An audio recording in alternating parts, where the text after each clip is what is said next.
What's up, everyone? You're looking at a handheld that promises to change the game. This is the KONKR Pocket FIT. And if you've been following the Android handheld market, you know that AYANEO has always been about one thing: ultra-premium, high-end devices with a price tag to match. Their flagship, the Pocket S2, started at over $400.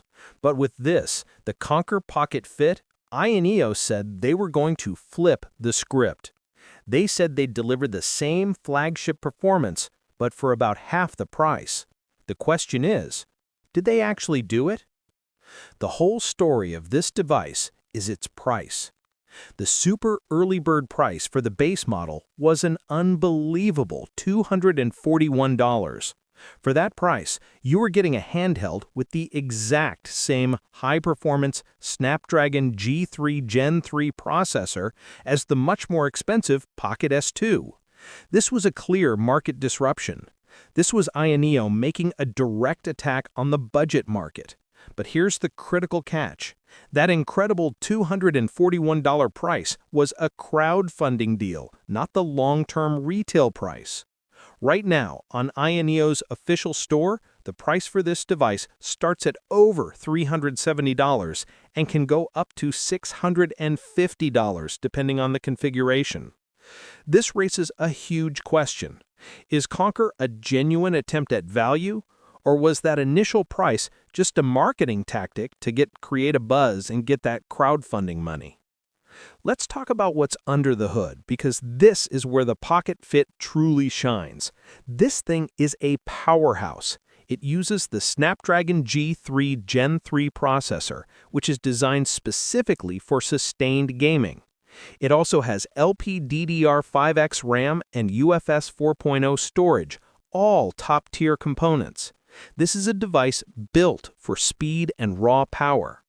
But how did they cut the price? The biggest compromise is the display. This is not an OLED screen. If you've used a device with an OLED panel, you know that the deep blacks and vibrant colors are a game changer. But AYANEO had a plan to make up for it. They gave it a 144 Hz high refresh rate.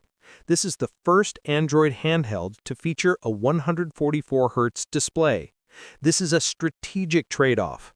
They sacrificed visual richness for motion clarity and reduced input latency. For competitive gamers and people who love high frame rate emulation, this is a massive win.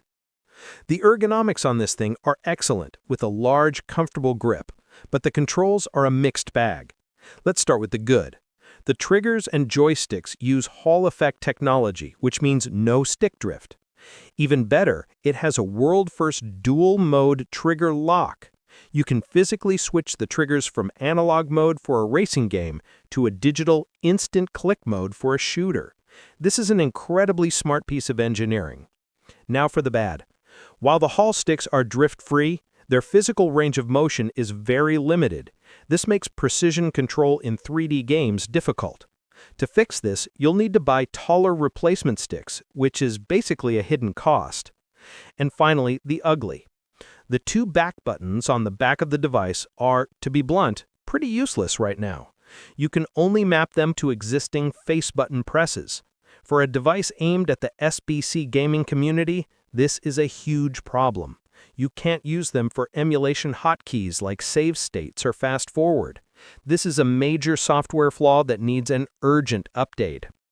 So, where does the Pocket FIT fit in the market? At that initial $241 crowdfunding price, it was an absolute no-brainer. It was a budget flagship leader. But at its current retail price of $370 and up, the conversation completely changes. It now goes head-to-head with more established players like the AYANEO Odin 2. The Odin 2 has more polished software and better ergonomics. And if you're spending over $400, you have to consider options like the Steam Deck.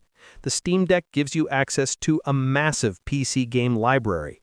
At this price point, the Pocket FIT's compromises like the lack of an OLED screen and the limited joysticks are much harder to justify.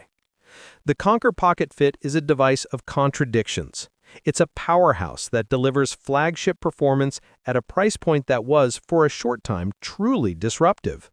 But it's also a device with significant flaws, from the limited stick range to the non-functional back buttons. For the early adopters who got it for under $250, this is a solid investment, as long as you accept the compromises and potential delays.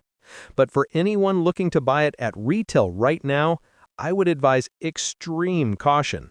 At its current retail price, it loses its core value proposition and enters a market where competitors offer a more complete and polished experience. The future of the KONKR Pocket FIT depends on two things. First, AYANEO needs to release a software update that fixes the back buttons and makes them fully mappable. And second, they need to stabilize the retail price closer to their targeted MSRP of $299.